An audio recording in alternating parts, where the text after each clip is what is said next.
Yep, I am ready at the moment. And Okay. just to warn everybody, I have my son with me today, and he is currently sleeping. I promise nothing about that continuing. So we're just gonna go for it and see how it goes. Cool. Share. Got it? Looks good. Okay. So, um, last year was really the second year, but the first year with a little bit more structure that we did some seeding rate trials in our 30-inch row organic corn. And so this whole thing came about from a spinoff of a previous experiment. We were doing solar corridor 60-inch row corn. We had, I think the first year was in 2020. So we did that for a number of years, a number of different configurations. And the one of the biggest learning opportunities of that was what happens when you take a field population of 30,000 and you get rid of half the rows. So that results in really, really tight space corn seeds, somewhere in the ballpark of 3.5 inches, which is pretty darn impressive once it's full grown because a corn stalk gets what maybe an inch bigger at the bottom. So you have what I'm calling a wall of corn and then a big gap and then another wall of corn. And it just led to some interesting effects, interesting observations. This is one of the experiments we did. I'm sure there can be questions about that later. Those are strips of rolled rye that we planted corn in the tilled bits. And then here's where we started seeing some interesting effects. Those rye strips did not have near the suppressive effect that we were expecting, but that 60,000 in-row population for the corn seemed to work pretty darn well at suppressing new growth weeds. Um, you can probably see a few issues there, but and the experiment was not a resounding success. Let me just put it that way. But we did learn a lot, and the 60,000 in-row population led to some additional consideration. Here's one of those 60-inch row fields later in the year. Uh, this one went pretty well, did pretty good. And it was very impressive how those tighter spaced corn plants seemed to grow more aggressively and grow taller quicker. So that taller growth, it appeared that it was being more competitive with the weeds, which a lot of farmers have probably seen if you have ever accidentally, say, spilled some corn seed or double planted an area and it grows taller faster. And for organic, that is what I want. I want my corn to grow as fast as it possibly can to compete with the weeds that I inevitably cannot eliminate from the row. And a few other interesting effects by having the solar corridor, the weeds were trying to reach for the center of the row. That's a whole other spin-off experiment. But by having more corn plants, it made ridge cultivating easier because the corn plants kind of help support each other and there wasn't a wave of dirt moving forward. So it made ridging and burying in-row weeds a little bit easier. Then at the end of the season, the weeds that were there in row seemed a lot more spindly than they were in our 30-inch rows, which isn't surprising. There's a lot more competition right next to them. Overall, it seemed like we had better weed control. And despite the solar corridor 60-inch rows, we had really competitive yields with our 30-inch row corn. Not across the board, but it had a lot of potential. So we were wondering, let's see if I have, we were wondering what would higher populations in 30-inch then, how would that work? Would we have similar effects of suppressing the weeds and being more competitive by packing those corn plants tighter together? And thinking about it, the regular recommendations that seed companies have or that universities have is generally based on conventional agriculture, conventional prices, conventional field conditions, and weeds change everything. And in organic farms, inevitably, at least areas of the field, we have weeds. It's an unfortunate truth, still fighting it. But then on the other side, the price premium should really shift where that optimal seeding rate is for organic production. And then another kind of side benefit, if we can increase the crop biomass that we grow, even if we don't get more yield, to us, that's worth it because we want to build soil. We want to be incorporating as much crop biomass as we can. Yeah, yield is number one, but if we can grow more biomass and put down more biomass, that's an awesome benefit too. So we set up an experiment in a 70-acre field with our standard 30-inch row spacing. This was a full tillage, standard pre-plant, everything that we normally do. This was following a clover cover crop. So we incorporated that, and then we did 3 field cultivator passes to germinate and then terminate as many weeds as we possibly could. For fertility, in addition to the clover, we broadcast liquid swine manure, very standard practice for us. And then also quite standard, anytime I have a planter, I put 2 hybrids in it. So in this case, I had 3 rows of hybrid A and 9 rows of hybrid B. I like having that split planter. It spreads my risk around, and it also lets me do infield trials, infield hybrid trials in every field on every acre. I I like data, so I like doing that when I can. And then I varied the population with electric driven seed meters. We have the precision planting setup on our planter, and it makes things like this population trial pretty darn easy to do.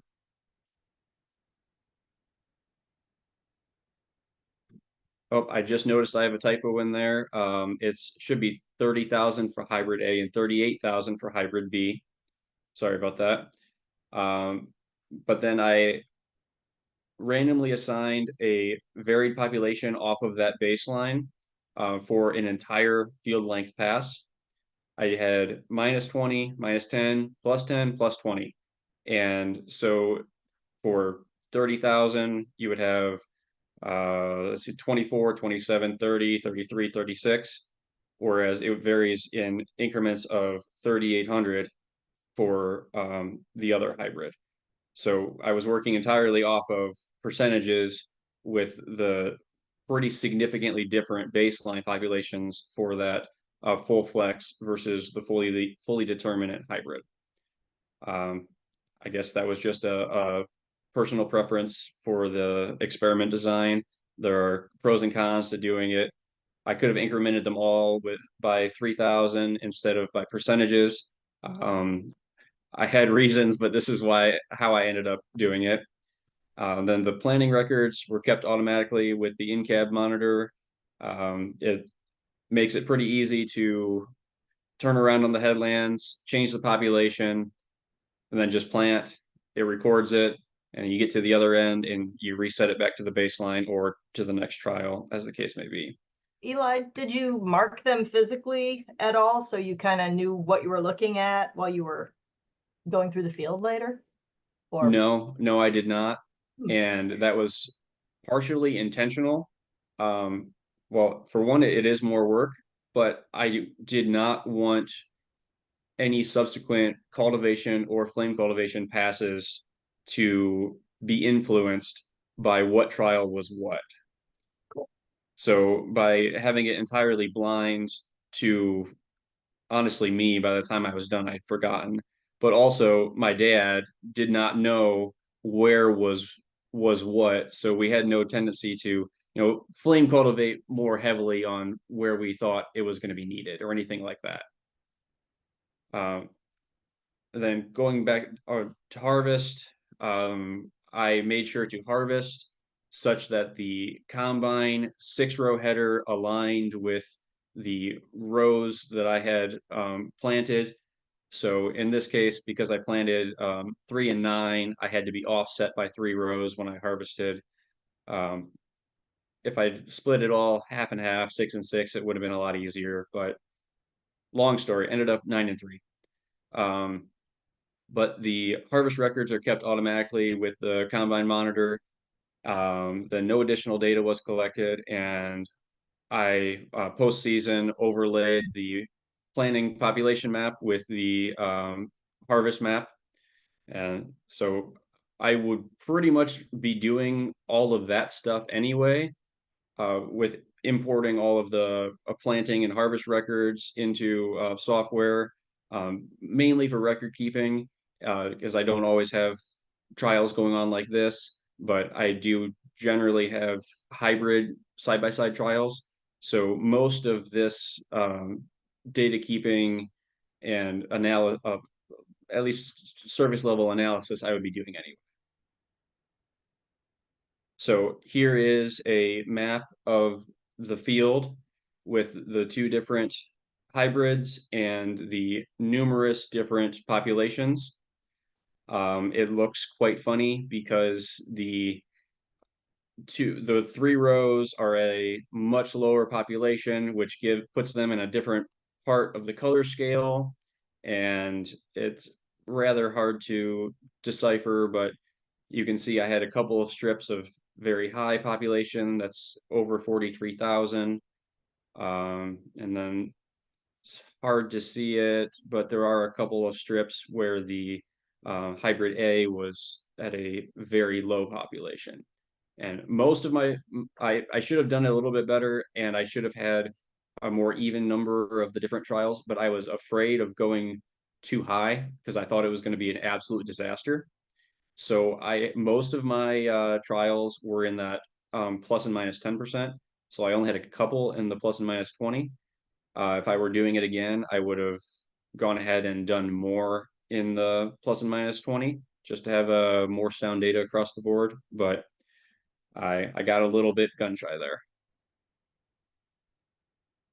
And then here is a summary of the different hybrids and the acreage that was planted to each of those population ranges. This is just a numerical representation of the previous screen.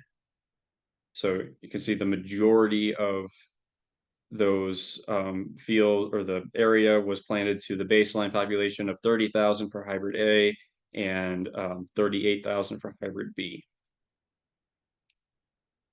Then coming on to the results, it was a rough year for this field. It did not go great. It was probably not a great experiment just because of how areas of the field had the weeds really get away from us. Then I don't know that we really got enough fertility down. I'll show you a slide coming up here that one of the hybrids showed quite a bit of yellowing. I'm guessing we were insufficient on the nitrogen there.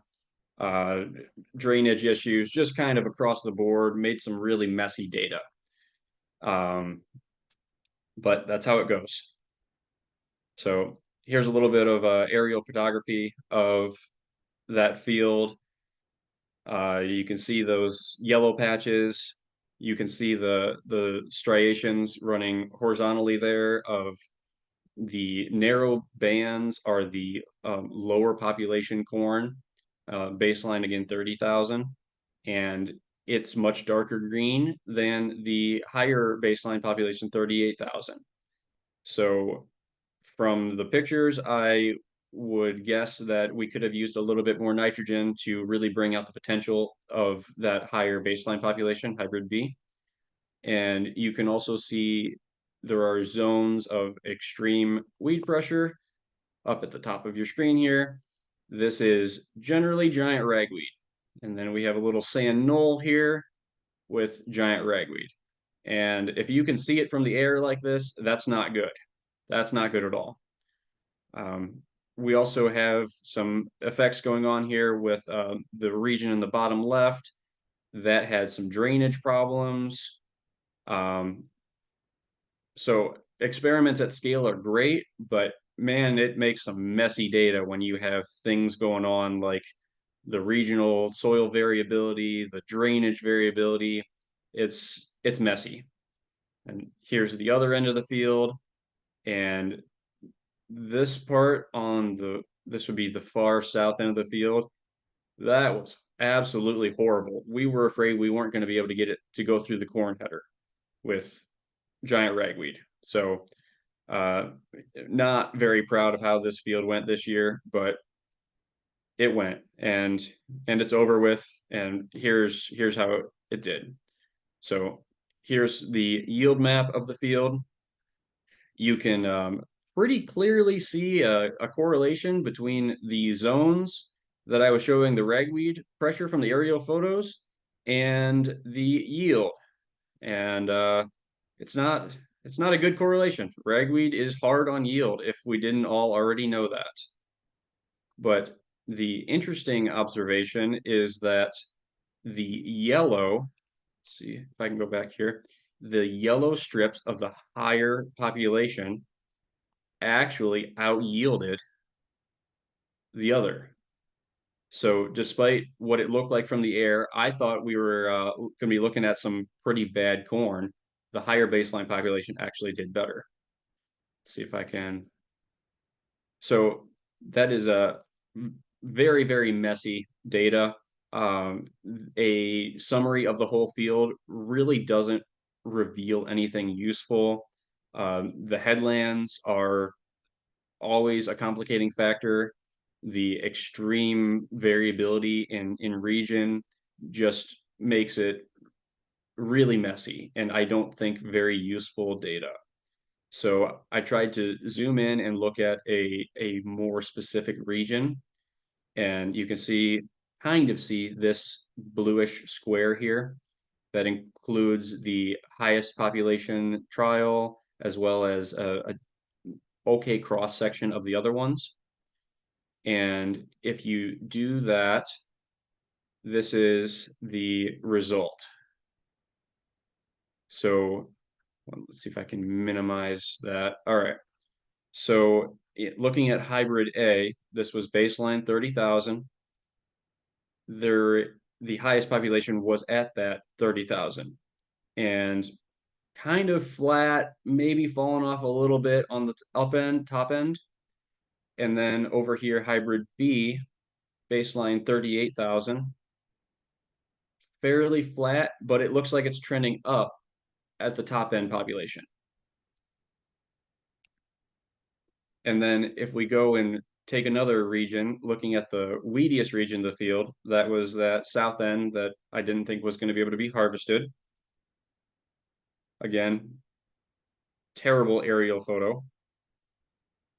Looking at that and hybrid A, lower population, basically flat. Very surprising. And then hybrid B, slight advantage maybe on the lower population. Maybe flat, maybe a little bit better at the lower end. And this is under extreme weed pressure. So overall, I'd say inconsistent results. It looks like there might be a little bit of a yield advantage in the mild to moderate weed pressure environments and flat to negative in those extreme weed zones that got away from us, which logically kind of makes sense that if their weeds are so bad that the increased corn competition can't suppress it, can't compensate for it, then the additional corn plants there are not a good thing. But in the areas with just mild and moderate weed pressure, the additional corn plants might be doing enough of a job, enough of a benefit in suppressing them that we're getting a net yield increase. So I have not done an economic analysis of this. I will probably be doing more population trials like this in the future. And like I said, I'm probably going to do more of that plus 20%, maybe even higher than that. I really want to see and have good data for where does this absolutely not work? If I plant 50,000 in row in 30 inches, is it going to be a disaster? I would like to know where that is so that I can back off just a little bit from that and try to grow the really optimal biomass that we can in our corn crop. And I'm fine spending a little bit more on seed, even if yield's flat, if we can grow more corn biomass. Um, there's definitely a difference when it comes to hybrids in being able to handle these high population environments. That shouldn't really surprise anyone, but I like seeing the data to support that. And the full flex hybrid, it did not like having more competition.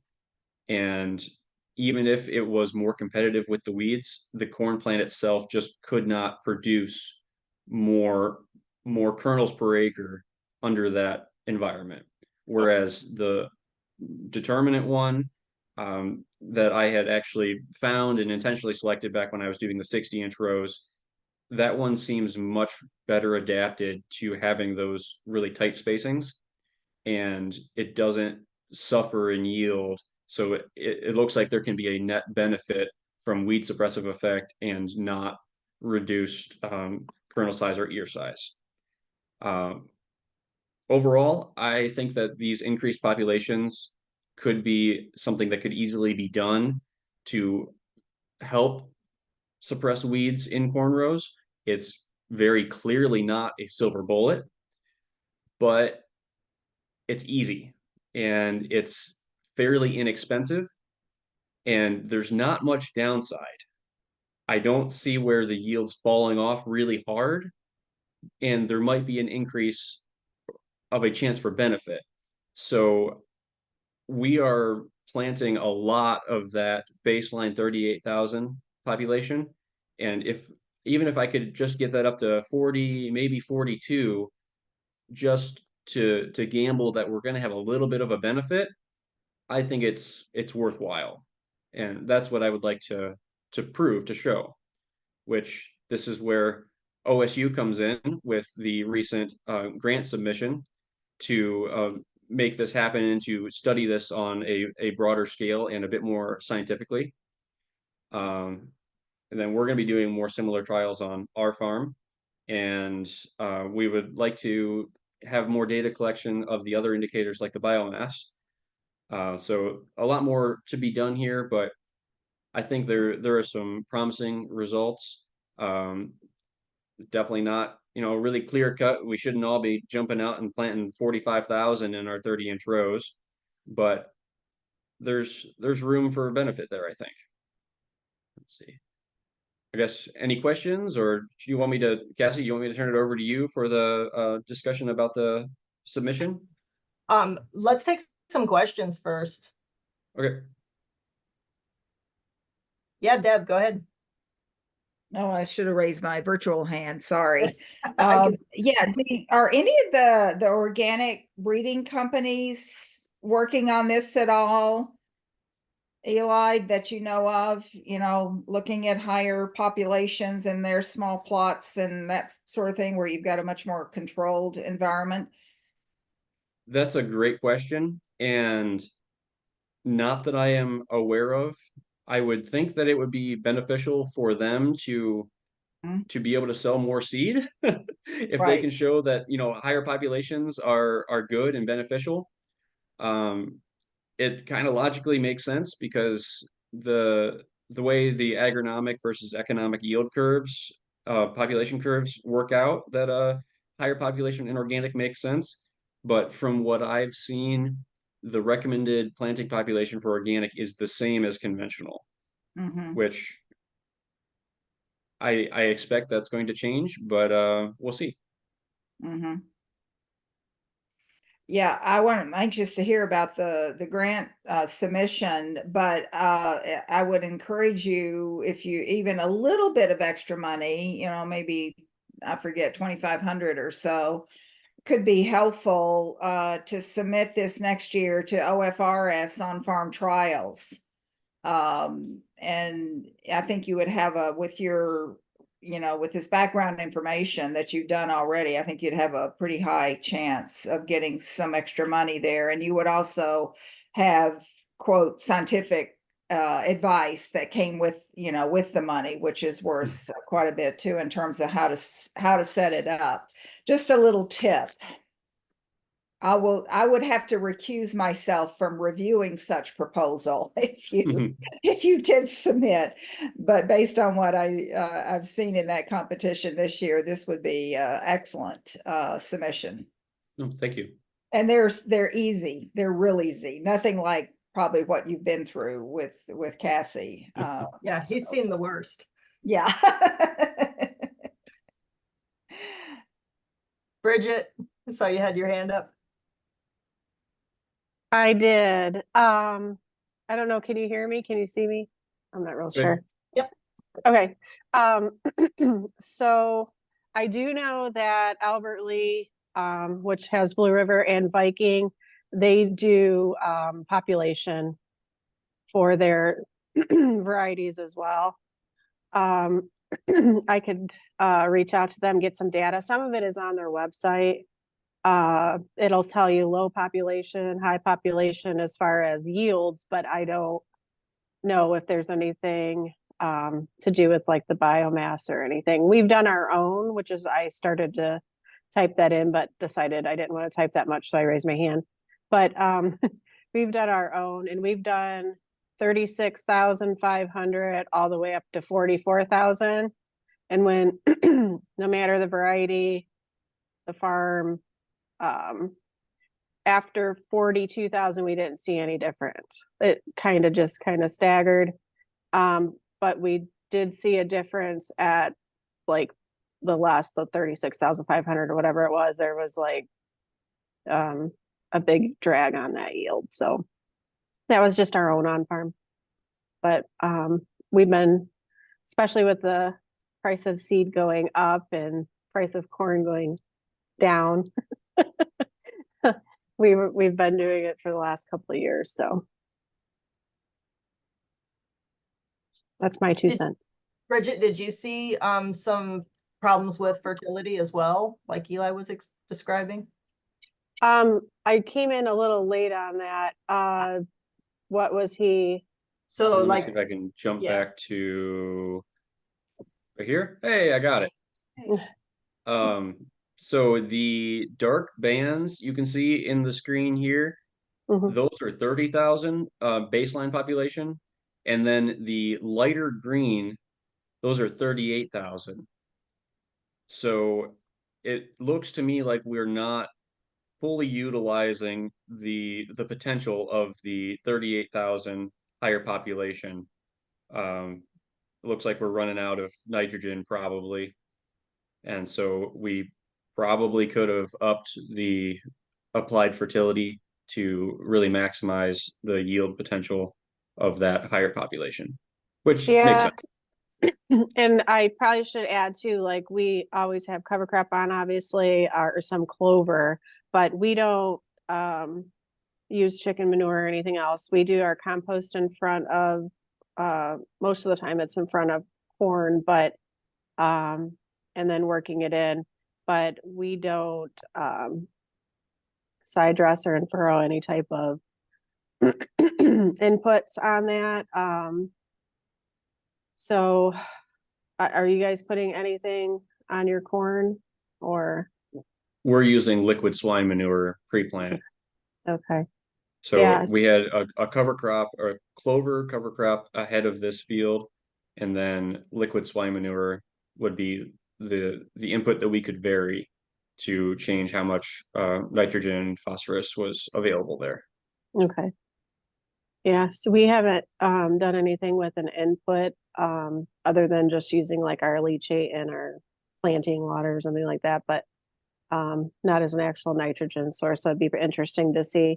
Like I said, we hit the sweet spot right around that 40,000 seeds per acre is where we seem to like had our best and steady at that population. And then we started seeing less yield at probably 37, 38. Well, it was 37, and then we went down to 36.5. And then and then we didn't see any improvement from probably 39 to 42 or something like that. Or I'm sorry, 40 to 42. We didn't see any improvement. So we were right around that 40,000. I would be curious, even if the yield stays flat, if you have an increase in biomass at that highest population, that I know seed is expensive, but biomass is valuable too. So there might be it might be worthwhile to go even higher, even if you don't see it in the combine at the end of the year.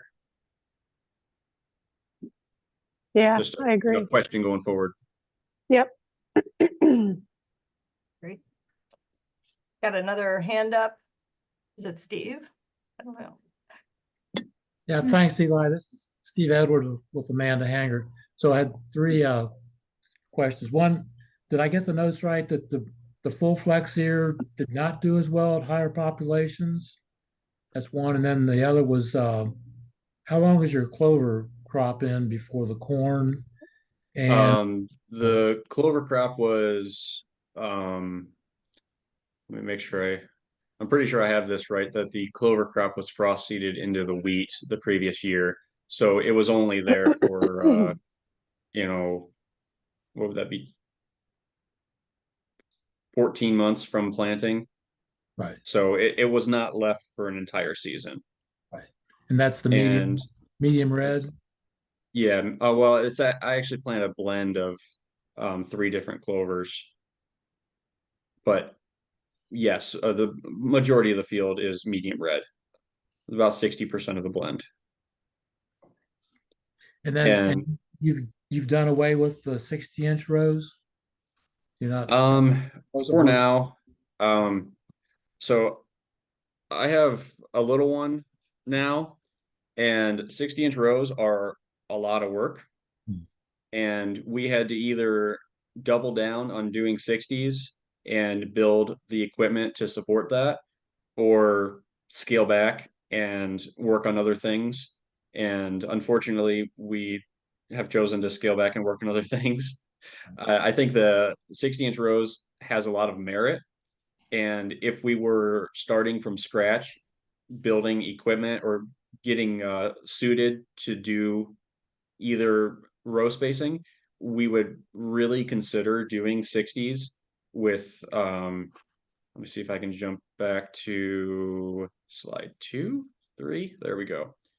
Doing something along the lines of this, of a what I'm calling a persistent cover crop that never really gets killed. So there's clover interseeded into this rye, and the 60-inch rows would really let you have something growing 365 days a year in the field, not all of the field, but in the field.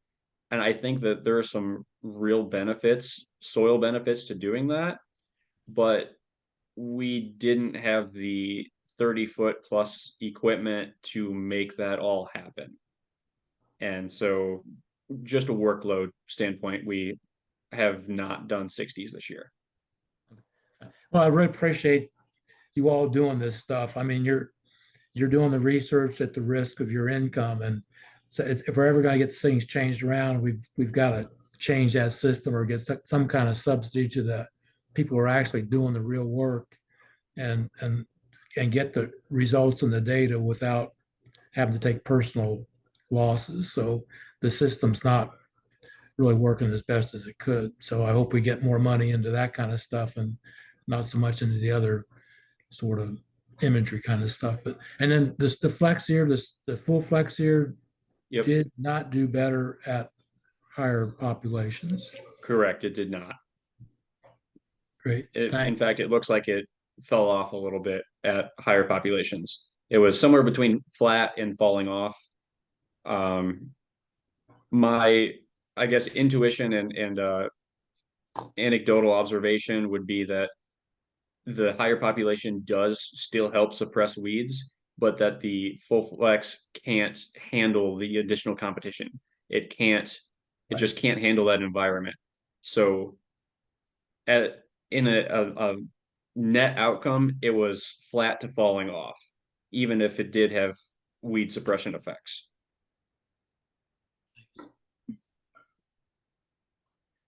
And I wish that we had taken some more data and had some more crop scouting of the different trials, but it just didn't happen last year. So maybe this year, or maybe in the research trial. Bridget, did you have another question or comment? No, that's my Okay. hand still up. Yeah, yeah, I thought maybe you raised it again, so I'm just making No. sure. No, sorry. I just wanted to take a minute and maybe talk a little bit about your frustration with the variability in the field, and how do you make that data less messy? I know we've got a lot of researchers on the call here, wondering if there's maybe some simple tips or techniques that you could share for people setting up on farm projects.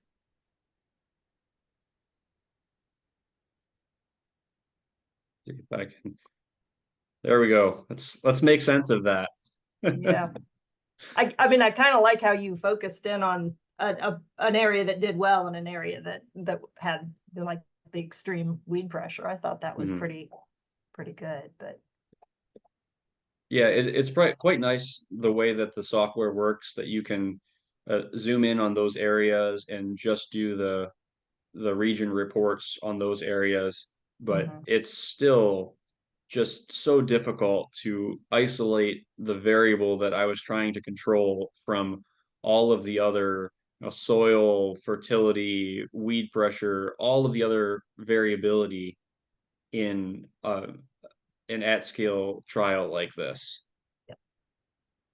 Well, I mean, Which, it's good that you like mixed up what was going where. I think that's usually the most common way to deal with that. So like if you had planted one trial in that really weedy area, then you're going to get data that's maybe not reflecting what's really happening. yep. But, yeah, I think you were smart to drop some of that weedier part of the field off of your data. Kind of an outlier. Is there a soil difference that's kind of driving some of that weed pressure? Like, is it wetter? Just There is curious. a field history difference. Mm. So this field used to be farmed the other direction, and there's a line here, and then there's a line right about here, Huh. whereas farmed is 3 fields. And there are those are tiled in 3 separate times, and there's just a history of treating those 3 fields differently. So there's a soil variability at the back here. This is a sand that ragweed absolutely loves, as is this little sand ridge here. So that's based on soil, but the vertical divisions are field history. Okay. If it's a fertility thing, I would love to figure that out though, because this needs fixed. Whatever it is, whether it's drainage or I don't think it's pH. We've done the soil test to check, but something needs to be done to fix that, because that dark red is disastrous. Well, we know the giant ragweed likes high, nutrient rich soils, and natively they grow along, creek bottoms and, along the creek side. So I'm guessing you probably have, if you did some soil testing in that one area. And of course, the liquid swine manure, it absolutely loves too. So I honestly, I can't tell. That's one reason I retired early, I think, was giant ragweed. Yeah, it's very unfortunate that giant ragweed seems to love all of the same stuff that corn Yes, does. exactly, Which, exactly. if you can keep the ragweed under control, those areas grow fantastic corn. Right. But Oh yeah, in years like this where it gets away from you, between rainfall and done. just the way the year went, it got away from us, and we suffered for it. Yeah, yeah. You might want to talk to Ed Snavely. You know, we did some work with him with buckwheat, and I'd have to go back and dig up all that stuff. But he might offer you some suggestions to help clean that field up or those sections. You know, based on actual on-farm research as well as his experience. I assume you know Ed. Yep. Yeah. Yep, it's a work in progress. We have been fighting ragweed for a long time, and unfortunately, I think we'll probably keep fighting it for a long time. Yeah. But that and then red root pigweed has become more of an issue recently. But fortunately, red root pigweed is highly susceptible to a flame cultivator, even more so than ragweed. So we have another management strategy that works well for that. Good. And the ragweed, some years we have it under control really well, other years not so much. I think rainfall is a big part of it, and if it gets ahead of the corn or neck and neck with the corn, it's really hard to kill. Other questions for Eli before we kind of move on?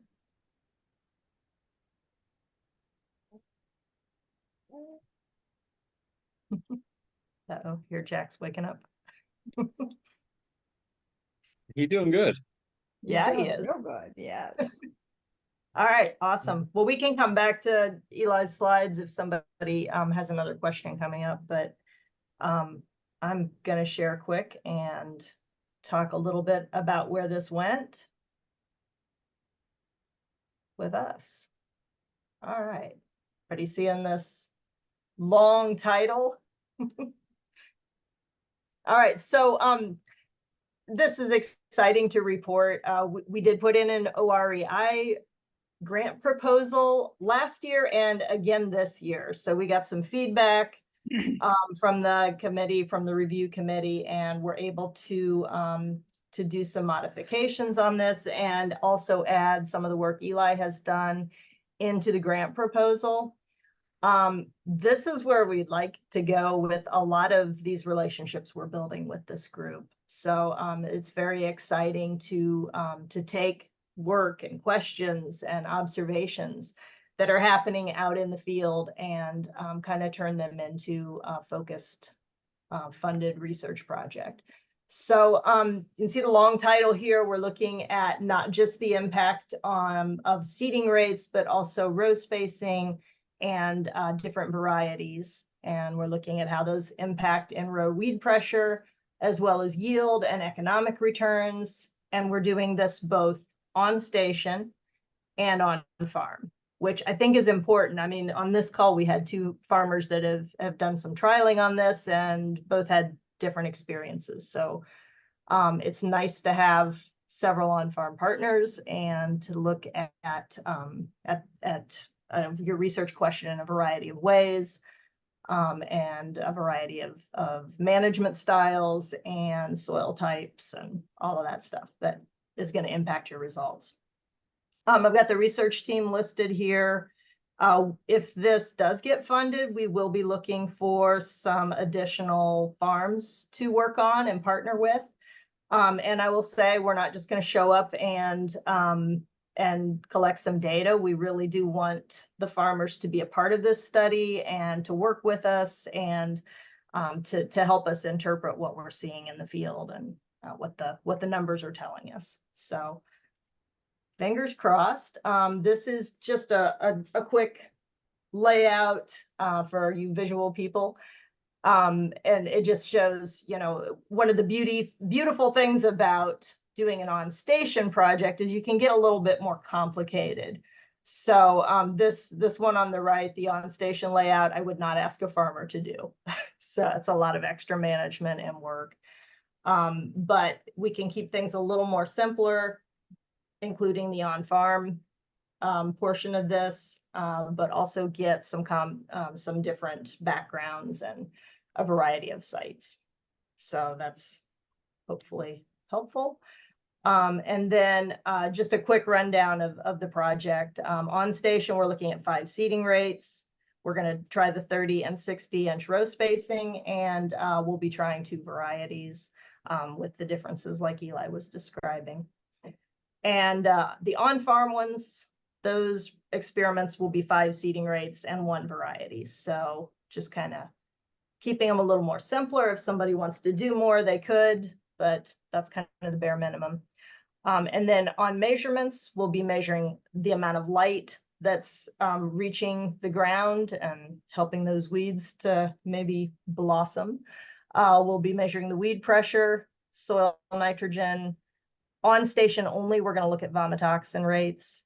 And then we're also going to measure, of course, the corn stand counts, the yield, and look at all the different economic trade-offs and as much of that data as we can compare. Again, another reason to do this on farm, so we're getting realistic data.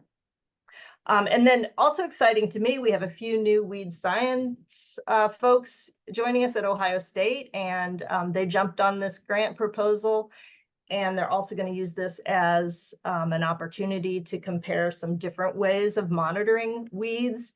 You know, there's a lot of high-tech equipment out there that's available for this kind of research. Is it really telling us more than the standard methods of going out and sending your graduate students out into the field to measure weeds by hand? So we're going to look at the pros and cons of some of those techniques and the accuracy of the data, and you know, which is easier to pull off. Michelle, you got your hand up. Yeah, are they going to use farm bots?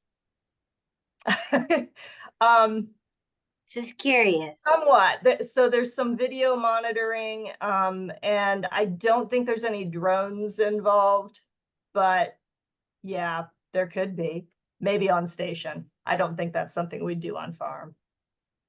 But yeah, I'm not sure what all they're going to do. I remember there was a lot of camera work and kind of comparing that. But that is work that that Eugene and Alyssa are doing. So sorry, I didn't answer that very well. Anyway, we'll find out if we got funded or not this summer, and then the actual field work won't happen until 2025. So I was kind of talking to Eli before this call started. And then Steve kind of hit on this as well. To do a big research project at a university takes a lot of time, writing the grant and getting your team together. And in a lot of ways, it's a lot easier for a farmer to just go out and see what happens on his field. So, I mean, there's definitely space for both approaches. But, you know, I think Eli probably learned a lot about the limitations of what we do, and also some of the things we can do that are a little harder to pull off on farm. So definitely some trade-offs. You know, I'm going to bring up what Deb said again about that OFRF research program. That is a really nice opportunity for people to do their own research, and it's an easy lift as far as applying for it. It's a new program this year, so yeah, I think they got some. I think it was a success, and it will be continued. I'm Yeah, sure. I think we actually we've got like 5 years. I think it's several years of funding, but it's just once a year, and it'll you probably start hearing about it. And Cassie, I'm sure, will make sure everybody does, maybe in October or so. We're a ways away from that. But another question I had is, have you? I don't know what the proposal's deadline schedule is anymore, but is it possible to take a pared down version of this and submit it to SARE so you've got multiple odds? I'm sure you're already thinking about that. Well, right, and you're right. The timing on those 2 grants is nice, because the SARE research and education grants are usually due in October, so we should know whether or not we have it by then, and we could try again with a different audience. So, right. Well, so. I really hope OREI bites at this, because I think this would be awesome. And yeah, it would be. I think we'd all be happy with that, but yeah. I mean, it's a great idea, and it sounds like you've got a really nice design, a very diverse, multi or interdisciplinary team. And but if it doesn't fly, don't give up. Yeah, and sometimes um, it takes a while. yeah.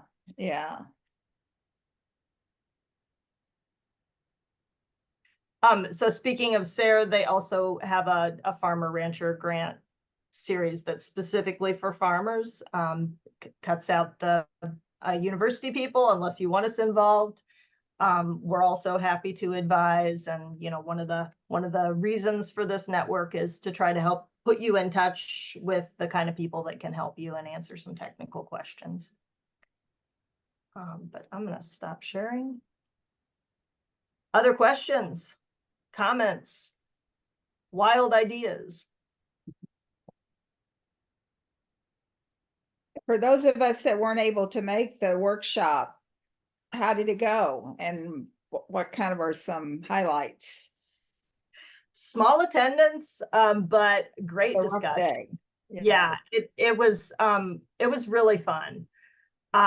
Denise and Johnny, feel free to, or anyone else that was there, feel free to chime in. But I know the group I was with, we had a good time discussing and tossing around some ideas and observations. I would add that we, celebrated our 1-year anniversary of doing in-person workshops as part of this network, which, I mean, we're still a young network, but it felt good to have a year later and to see all the things that we had refined in a workshop, because we came into it with projects already under discussion and the opportunity to start new ones, which was really great. And this workshop happened to coincide with the Warner Grant deadline pretty well. So these new projects that just got pitched or were in conversation for a little while, it was like really the perfect opportunity to say, you guys, you're almost there. And there's this Warner Grant due in like a week. So we had multiple Warner Grant proposals submitted. So again, like 1 year later after doing our in-person workshops, Eli, your project's like not the only one coming out of this. Like that's one of the things we're celebrating today. And thank you for the presentation, but we had 2-3 other Warner Grant proposals coming out of this, and even conversations now with some of those ideas looking ahead to like SARE partnership grant possibilities. So the energy is really, really great. We are still continuing in-person workshops and developing ideas and having behind the scenes not behind the scenes, but like small group conversations about these different projects with people that have like coalesced around something they want to make happen, that are at different points in the process. But like things are really happening in a way that when we kind of wrote our proposals to do this effort, we were dreaming about, and it is a reality now and super exciting. So thank you to everybody that's been part of it and continues to be part of it. We do have farmer leaders in the group, some on the call and some not. And those are people who really have stepped forward and helped make this successful. So whether it's presenting your research at a meeting like this, helping facilitate a working group, and really pushing some of this on-farm research and farmer-led research forward. So the group is making it happen. So I'm excited about that. Me too. You don't know this, Denise, but there was another Warner Grant application that came from somebody who presented earlier in the year. So yay, we'll see how those turn out. And I think we got a nice batch of submissions to that opportunity this year. So cool. Well, we'll keep these grant possibilities open or in front of people as time moves on. Just want to thank Eli for a great presentation. That was excellent. And you pulled it off with a baby in your lap. So double high marks. And he's still asleep. I can't believe it. Hey. Yeah, research has that effect on some people, but not us. All right. Well, thank you everyone for joining us. I wish I could tell you what next month's project's going to be or discussion's going to be, but as soon as we figure it out, we will get that out to you. And if you're not on our email list and you would like to be, I'll stay on here for a second and you can pop your email in the chat and we would be happy to add you to the list.